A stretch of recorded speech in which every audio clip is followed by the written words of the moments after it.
The ACC might be the best conference in college baseball this year. Let's get the party started. He's a bulldog on the mound. Oh, he tattoos it! Get your popcorn, folks. We're going to have a lot of fun in this one. Turn me up. ACC baseball championships down in Charlotte just a couple of weeks from now. And how about this, Bo? If pool play were to start today, this is what it looks like. You know, Virginia Tech dug themselves a little bit of a hole by dropping the first two games of the series in terms of their RPI. But if these pools hold tight, we look up in a couple of weeks, and this is what it looks like. A couple of wins against Duke and Florida State, and getting into the semifinals of the ACC tournament might bolster their resume, that's for sure. I'll tell you what, you look at the ACC, Coastal, Atlantic, whatever. Anybody can beat anybody on any given day, and I think this year's tournament could shape up to be exciting. Pittsburgh, Miami showing that this weekend at the bottom of the Coastal. They're going to play each other next week. Final series of the ACC regular season for both companies, and maybe there's a little bit of a magic that can happen down in the Queen City a couple of weeks from now. But first business to take care of on a Sunday here in Blacksburg. Canes looking for a sweep. Hokies looking to salvage. Hard ground at a third, and Cuvée gets it there in time for out number one. Hot corner right there. That ball came off really, really hot, but didn't have to move Cuvée a whole lot. Good positioning, routine play, nice strong throw. You can see why he was, again, he's got the power that all pro scouts are looking for, but he made that a really hard hit ball look easy, so you can see why a guy like that was a draft out of high school. Tech flips things back to the top of the order. Christian Martin now digs in for Tech. Second time up today. Breaking ball misses down and in the count now 1-0. Tied up at 2. Hokies scored 2 in the bottom of the first. Miami has responded with a run in both the second and the third thus far. Christian Martin popped out to Cuvée in his first at-bat.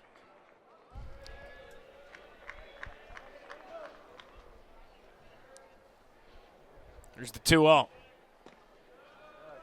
Fastball misses down and out, and Chick Martin up 3-0. You know, we talked about the 4-pitch mix, fastball, curveball, slider, changing for Hernandez. He's mostly been a 2-pitch guy today, fastball, over-the-top curveball. Those are the 2 pitches he seems to have the most command of. Isn't messing around a whole lot with the slider and the changeup, but so far it's been pretty successful. Get me over, strike in there. Here's the 3-1. Breaking ball misses downstairs. 5-pitch walk for Christian Martin, and the Hokies with a 1-out base runner. You know he's got good feel for it if he's going to throw a 3-1 breaking ball to a left-handed leadoff hitter without a ton of power. So he likes it. He's going to stay with it. Sometimes you, in your arsenal, technically have 4 pitches, but they don't always all work on the same given day. So he's going to stay fastball, curveball, looks like. Here's Clay Grady. He flew out to right field his first time up today.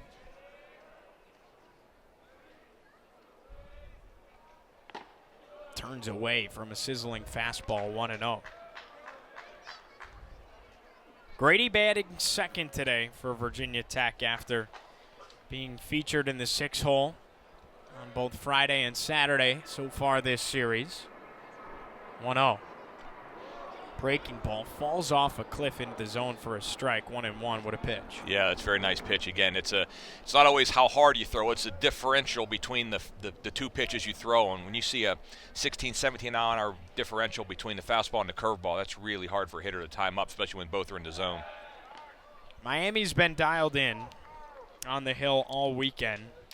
They've only thrown 4 arms on Friday and Saturday combined. Still on their first arm here on Sunday. 2 balls and a strike for Clay Grady. Eric Hernandez in his 3rd inning of work.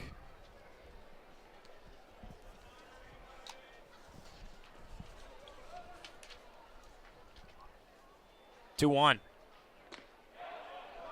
Strikes in there, 2-2. Another breaking ball in the zone. Yeah, really nice pitch right there. You think you're Grady, you're thinking, I'm getting a fastball here. 2-1 count. Not a guy that scares the bejesus out of you with a ton of power, but nice pitch by Hernandez to throw a 2-1 breaking ball for an easy strike. 2-2.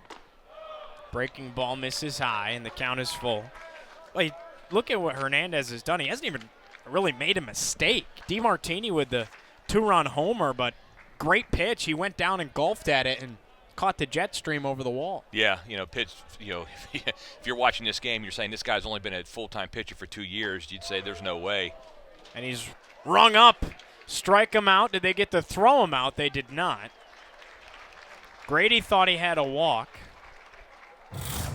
What you think, Bo? I think that's right at the bottom of the strike zone. Nice job by Scanlon to get that glove below the ball. So easy for a catcher in that situation when you see a runner in motion to come out of your crouch too soon. If you do that, that's almost certainly going to be called a ball. Scanlon had the discipline to stay in there, get his glove underneath the ball, keep it as close to a strike as possible, and certainly got it first pitcher. J.D. Arteaga having a conversation with home plate umpire John Mang. And now our umpires are going to come talk about this. I believe they're talking about batter's interference here. That is the debate from Arteaga. As of right now, it's a stolen base for Christian Martin. Puts a runner in scoring position with 2 gone now after the strikeout.